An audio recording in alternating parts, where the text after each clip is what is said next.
Confirmation hearings for Defense Secretary nominee Chuck Hagel going on earlier this morning. Now, if he's confirmed, Iran, Israel, and looming defense cuts, just some of the big issues on his plate.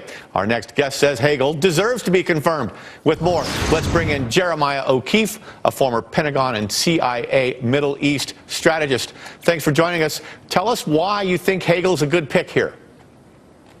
Well, I think Hagel is the man for the job at this point in time.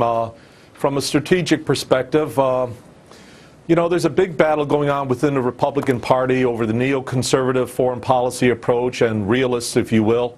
And I reside in the latter camp. And I believe after the war in Iraq, the war in Iran, we need to be taking perhaps less of an adventuresome approach to handling the problems. There was a need to go into Afghanistan. We'll be debating for a couple of decades the whole issue of Iraq, whether it was necessary or not. And I was in Iraq as a White House advisor in 2005 and worked closely behind the scenes with the White House and the Secretary of Defense's office and General Petraeus. So I sympathize with the sucker punch we got on 9/11 and what we should be doing moving forward, and that included Iraq. But, you know, at this point in time, I'm all for the realist posture that Hagel is proposing. If we want to hit some high points right now, I think he's wrong on calling for Israel to move back to the 1967 borders. In my opinion, Israel needs to finish their barrier wall, which encompasses part of the West Bank. Right. And, with the old borders, you point out that Israel used to be only 9 miles wide, and a tank could make it across the entire country for an hour. But let me just pull out of this for a minute and ask you more pointedly. You know, Israel, some say, is our only real ally in the Middle East. They don't hate us. President Obama came in, had clear tensions with Netanyahu, and doesn't seem to be that much of a fan. Then he picks a guy who said this famous statement about the Jewish lobby manipulating Washington, politicians afraid to stand up to it. Was this pick by Obama a way at telling his Israeli critics, you know what, to heck with you? I'm picking a guy who doesn't like you that much either. You know, I wouldn't say it was in particular a slap in the face of Israel, if you will.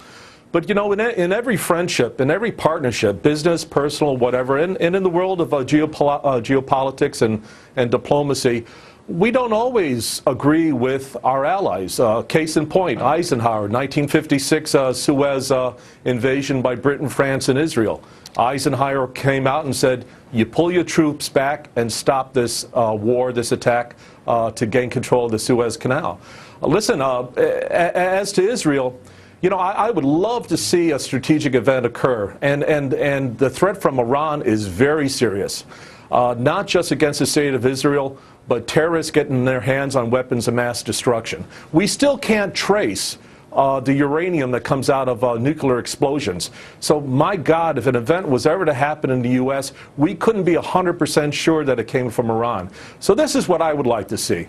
I would like to see Israel finish the wall, the barrier, if you will, keep control of that West Bank that gives them an 80-mile wide berth so they can protect themselves properly.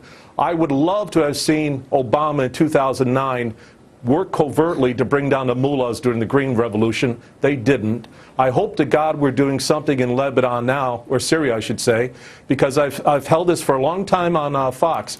As Syria goes, so will Iran. And if we can get a revolution underway in Iran, we'll be rid of the nukes with the mullahs and everything else.